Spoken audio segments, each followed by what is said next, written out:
The first warning, it all started innocently enough. I never thought a small patch of flowers could spark an allowed war with the HOA, but that's exactly what happened. For years, my front yard had been nothing more than a stretch of plain, regulation-approved grass. It was neat, it was simple, and it was exactly what the HOA wanted. But to me, it was lifeless. Every time I walked outside, I felt like I was staring at a green carpet that held no joy, no personality, and no spark of beauty. One spring morning, while browsing the local garden center, I decided to make a change. I picked out a few colorful flower plants, marigolds, roses, tulips, and a patch of lavender.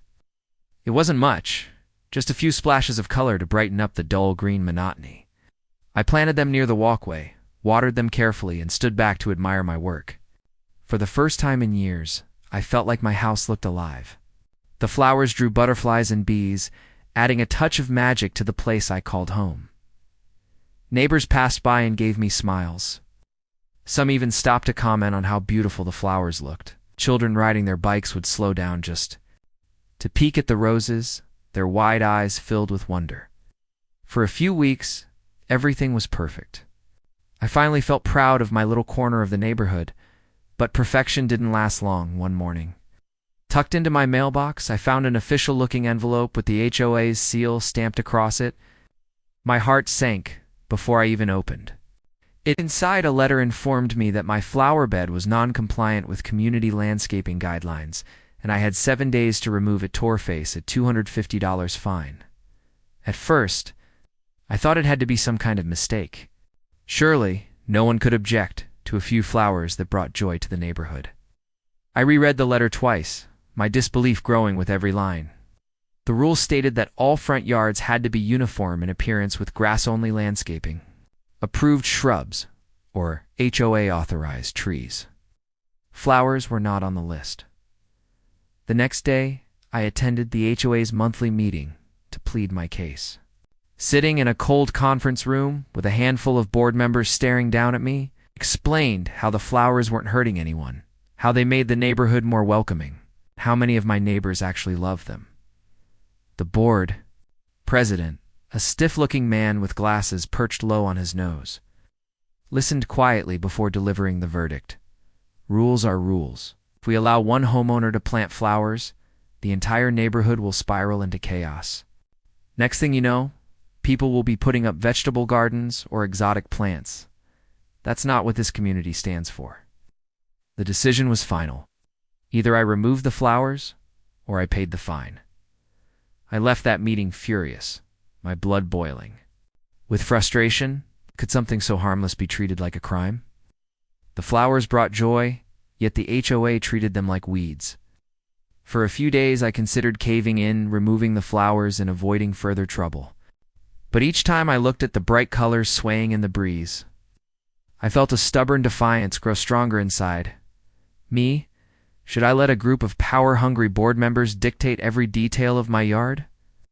Why should beauty be punished while blandness was rewarded? The more I thought about it, the angrier I became.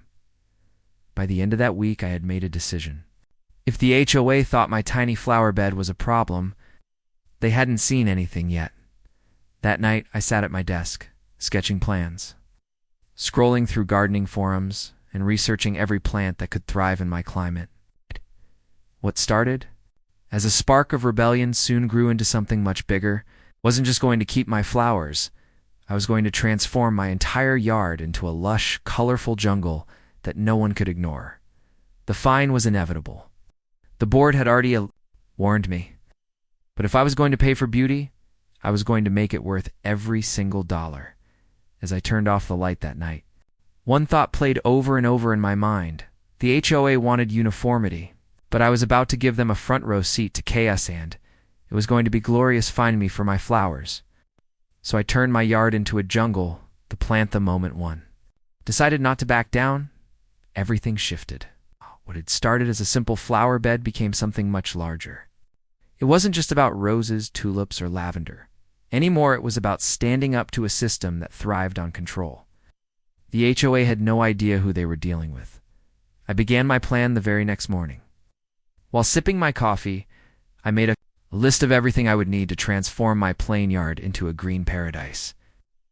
I wanted color, height, fragrance, and texture. If the HOA wanted to find me for beauty, I was going to give them the most outrageous garden they had ever seen. First step was research. I spent hours scrolling through online gardening forums and landscaping websites, reading about plants that could thrive in my region. I looked into climbing vines, leafy tropicals, flowering shrubs, and even small fruit trees. I wasn't just thinking about adding a few plants here and there, was designing layers of vegetation that turned my front yard into a living wall of green.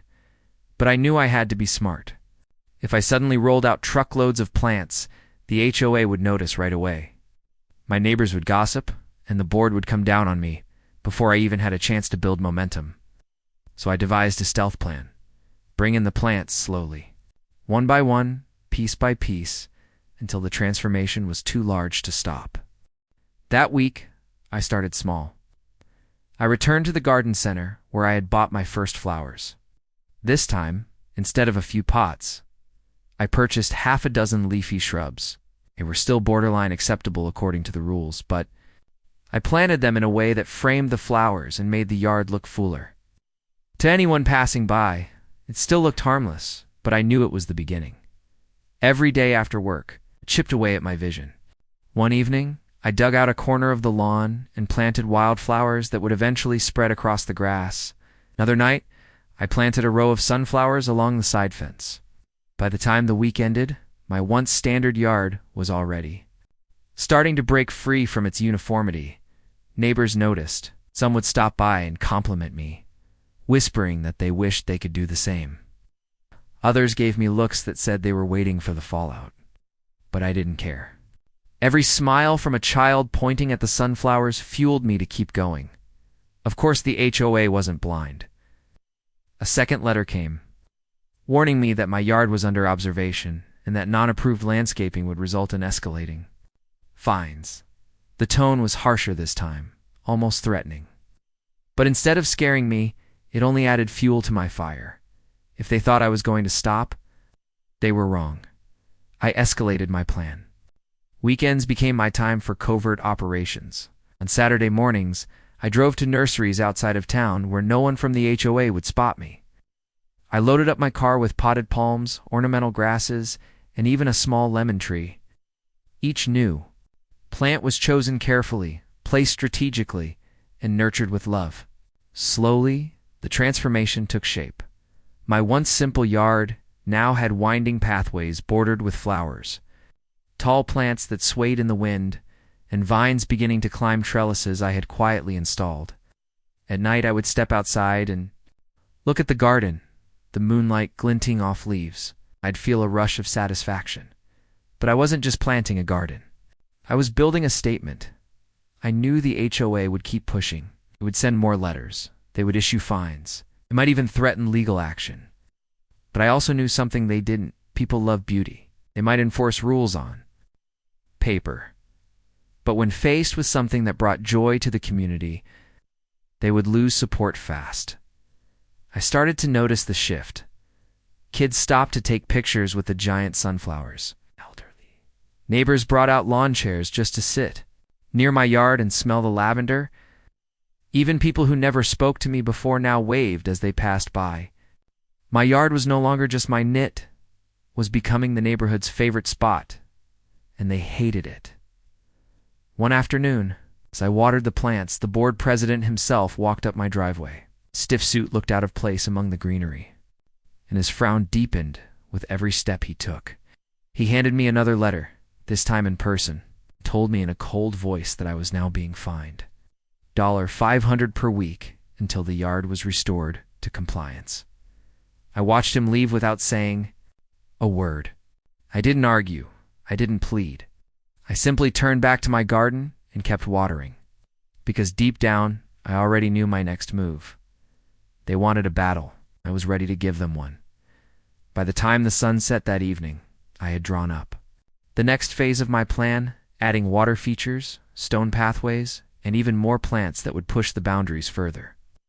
If the HOA thought this was a war of fines and letters, they were wrong. This was a war of beauty versus control, and I had only just begun. The jungle takes shape, the weekly fines had begun piling up. But instead of breaking me down, they only fueled my determination. At first, I worried about the money, the mounting, costs, and whether I was in over my head. But each time I stepped outside and saw the lush leaves, the tall flowers, the vines beginning to twist across trellises, I knew I couldn't stop now. My yard was no longer just a personal project. It was a living, breathing rebellion. The next phase of my plan was simple: push the transformation past the point of no return. The HOA had made their threats, but if I could build something so extraordinary, something so beloved by the community, then their power would begin to crumble. No one wanted to side with a board that crushed beauty under the weight of rules. I began expanding the garden into layers, creating what I called the walls of green. Around the edges of the yard, I planted tall shrubs and bamboo-like grasses.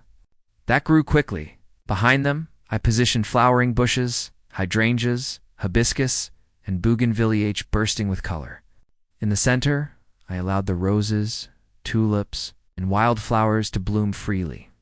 Soon, the yard no longer looked like a suburban lawn. It looked like a miniature jungle oasis. Neighbors started visiting more often. People I had barely spoken to before would stop during their evening walks just to admire the garden. Some asked for tips, others just stood there in awe, taking in the transformation. A few even joked that my house should be featured on a travel blog. Of course, not everyone was happy. Karen.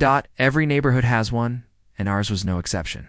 She lived 3 houses down, always peeking through her blinds, always ready to complain about the smallest inconvenience. My jungle was her new obsession. She began storming past my yard daily, snapping photos, muttering under her breath, and reporting every detail to the HOA board. Her complaints grew louder. The garden attracts bugs. The vines are unsightly.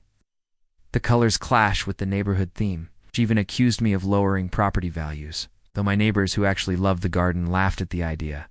They responded to her complaints with more fines. Every week, another letter arrived.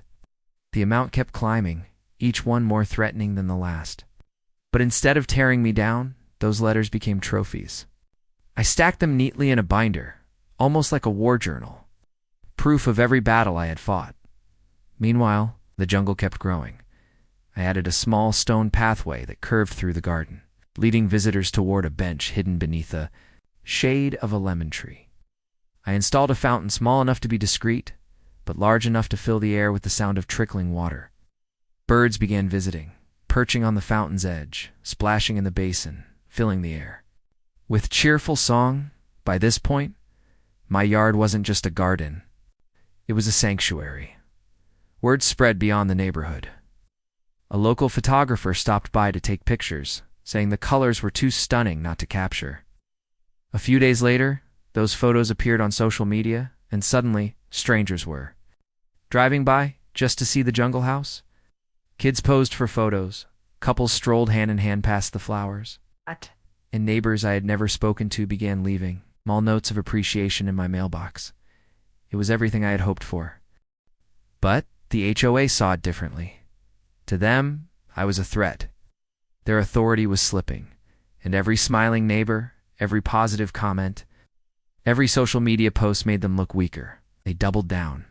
I received a formal notice demanding that I remove all non-compliant landscaping within 30 days or face legal consequences. That night I sat in my garden, the glow of solar lights illuminating the leaves, and thought about my options. I could cave in, cut everything down, and surrender. Or I could dig my heels in, fight back, and show the HOA that beauty could not be bulldozed by bureaucracy. The choice was clear. Instead of dismantling the jungle, I expanded it even more. I brought in potted palms, climbing ivy, and exotic flowers that looked like they belonged in a rainforest. I planted ground cover that replaced the last patches of boring grass. Within weeks, my yard had crossed the line into something unrecognizable. From the rest of the cookie-cutter lawns, it was wild. It was untamed. It was everything the HOA hated, and it was unstoppable. The 30-day deadline came and went, and I received another thick envelope from the HOA, this time with legal language and threats of lawsuits. Karen strutted past my yard with a smirk, convinced they would finally shut me down. But even as the letters grew harsher, something else was happening. My neighbors began to rally around me. Few started planting their own flowers. One family put up a small vegetable garden in their backyard. Another neighbor installed hanging baskets filled with petunias. Slowly, the uniformity the HOA fought so hard to maintain began to crack. It wasn't just my battle anymore. It was the beginning of a movement, and deep down, I knew the real fight was just beginning. The backlash, the first 3 months of my garden rebellion had felt like a dream. My yard was thriving, neighbors were smiling, and the jungle had become the unofficial landmark of the neighborhood. But every dream has its shadow, and mine came in the form of relentless backlash. The HOA board had grown more aggressive than ever. What started as fines quickly escalated into legal threats. Thick envelopes filled with legal jargon began arriving in my mailbox weekly. They demanded compliance, threatened lawsuits, and even hinted at liens against my property if I refused to pay the growing mountain of fines. And behind every one of those letters, I knew Karen's fingerprints were all over them. Karen had transformed. From an annoyed neighbor into a self-proclaimed crusader, she paraded around the neighborhood as if she were on a mission to save the community. Every time she saw me outside tending the garden, she would cross the street just to avoid passing directly in front of my house, but that didn't stop her from snapping photos, recording videos, and emailing them to the HOA board. Her obsession grew bolder. She began hosting small gatherings with like-minded neighbors, urging them to stand up for the rules.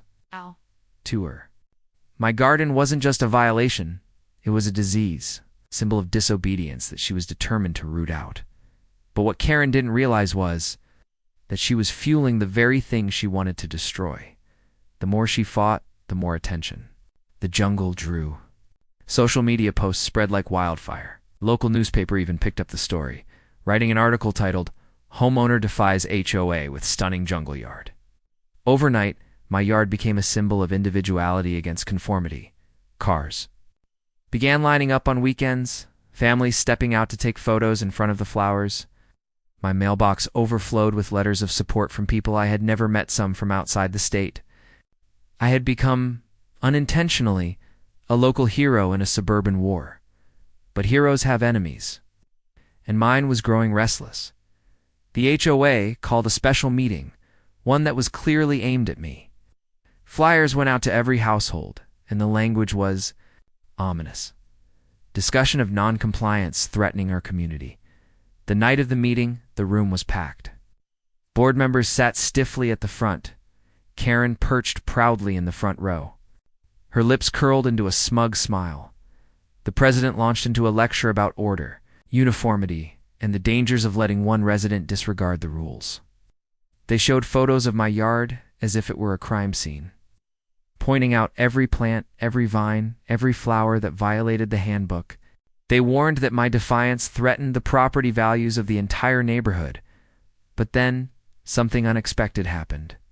One by one, neighbors began speaking up, not against me, but for me. Mother said her children loved visiting my yard because it was the only place in the neighborhood that felt alive.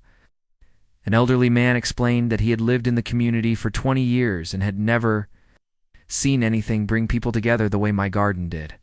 Another neighbor admitted she had started her own flower bed because of my example. Karen's smug smile began to falter. The room erupted into debate. Half the neighbors argued that the rules were outdated, too strict, and stifled creativity. The other half, led by Karen and her allies, insisted that rules were rules, and bending them would lead to chaos. The arguments stretched late into the night, voices rising, fingers pointing, tensions building. By the time the meeting ended, no resolution had been reached. But one thing was clear: the neighborhood was divided, and the HOA's grip was slipping. The backlash grew louder in the weeks that followed. The HOA sent me a final notice: remove the jungle or face a lawsuit in small claims court. Karen, emboldened, began spreading rumors that I was bankrupt, that I was about to lose my house, that the jungle would end in disaster. She posted rants on community message boards, painting me as selfish and irresponsible. And yet, as her voice grew shriller, support for me only grew stronger. Neighbors started bringing me plants, offering to help with maintenance, even donating soil and mulch. My rebellion had become a community project. The jungle wasn't just mine anymore. It belonged to everyone who wanted to break free from the suffocating sameness of HOA rule. Still, I couldn't ignore the fear creeping into the back of my mind. Lawsuits weren't just words on paper. They carried weight, financial risk, and consequences. Every letter from the HOA made my chest tighten.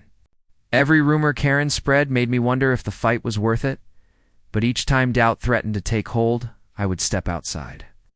Breathe in the fragrance of lavender, hear the fountain trickle, and watch children laughing as they ran there, hands across the sunflowers. And I knew it was worth it. The backlash was fierce, but so was the support.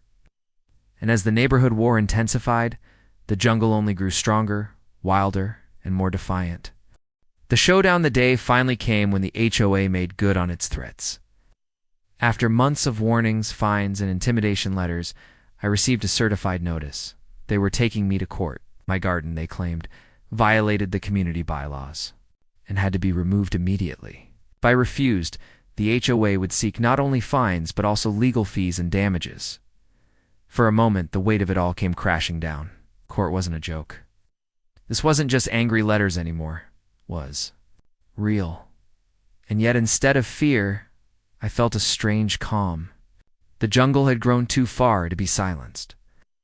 And I wasn't about to let a handful of board members and one bitter Karen dictate the outcome. I began preparing for battle. I gathered every supportive letter from neighbors, every social media post, every article written about my garden. I printed photos showing how people enjoyed the space, how children played near the fountain, how families stopped for pictures. I collected statements from neighbors willing to testify on my behalf. My binder of fines and threats, once a private, a reminder of my struggle, now became evidence of harassment. The day of the hearing, the courtroom was filled with familiar faces. Board members sat together, stiff and self-important, while Karen hovered close by, her expression gleeful. She wasn't even on the board, yet she had made herself the face of the opposition. Across the aisle, my supporters filled the benches, offering smiles of encouragement.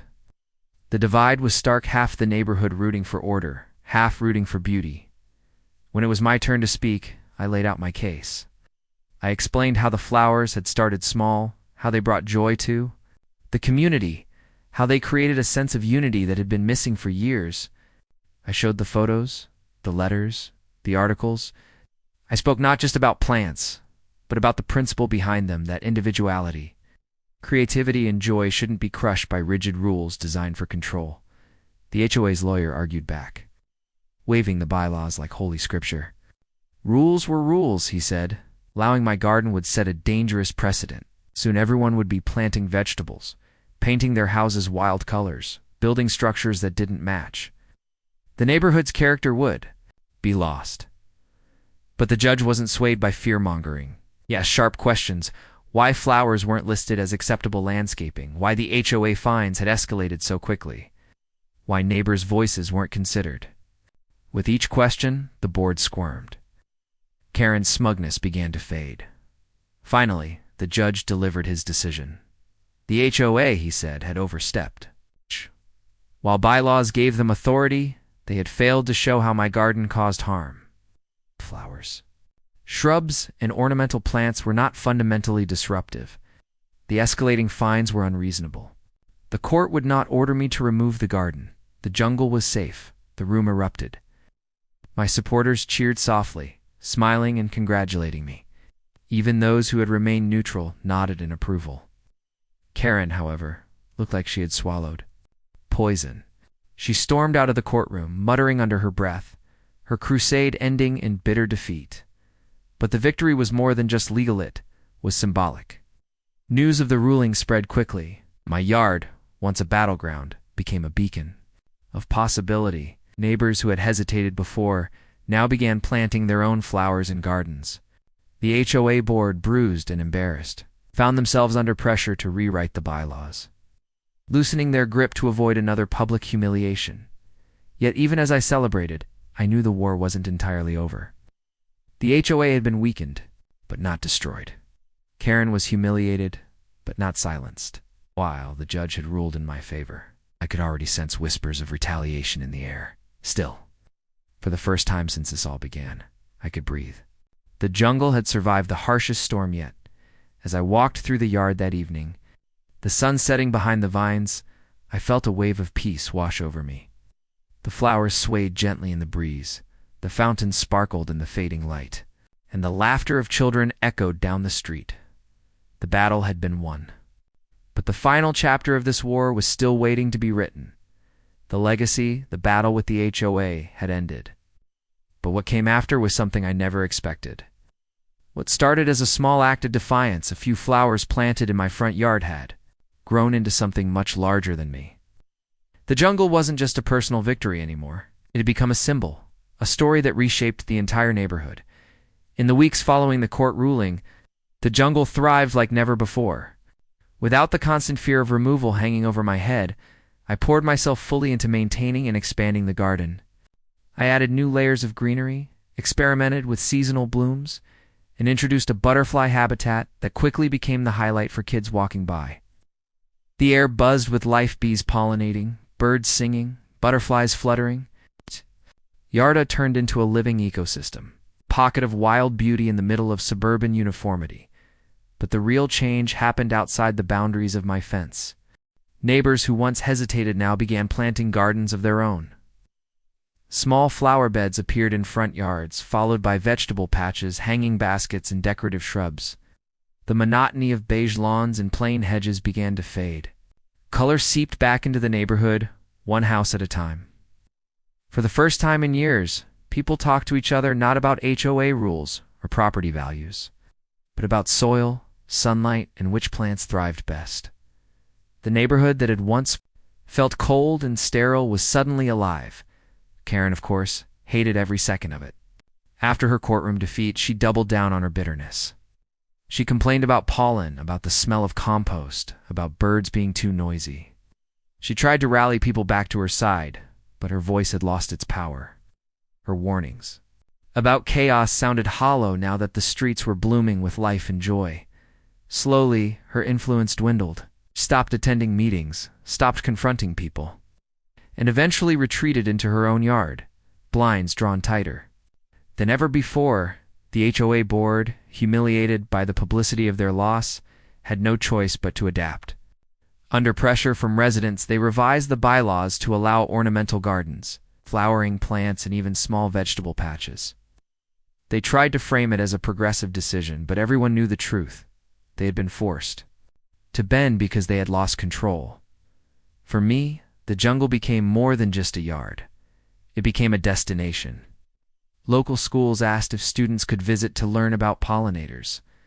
Garden clubs invited me to give small talks about low maintenance, landscaping. Even city officials took notice, highlighting the project as an example of community-driven beautification. And yet, for all the attention, the jungle never stopped being personal. I still woke up early to water the plants, still knelt in. The dirt pulling weeds still found peace in the rhythm of tending to something alive. On stressful days, I'd sit on the bench beneath the lemon tree, close my eyes, and listen to the fountain, the leaves rustling, and the distant hum of life. It reminded me why I started in the first place. It wasn't about defiance. It wasn't even about the HOA. It was about bringing beauty back into a place that had grown too sterile, too controlled, too afraid of standing out. It was about reminding people that life is meant to be lived in color, not buried under beige sameness. Years later, when people talk about the jungle house, they don't remember the fines, the lawsuits, or even Karen's endless complaints. They remember the flowers, the laughter, the way the neighborhood changed.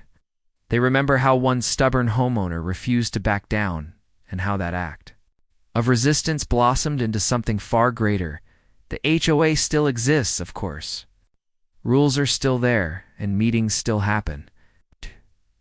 but the fear that once kept everyone in line is gone. People know now that rules can be challenged, that beauty can push back against control, and that sometimes the right kind of rebellion doesn't destroy a community, it saves it. As for Karen, she remains the shadow of the story, a reminder that there will always be those who fear change, who cling to control, who see joy as a threat. But even her presence has faded, her protests drowned out by the hum of bees, the rustle of leaves, and the laughter of children playing in gardens she once fought so hard to destroy.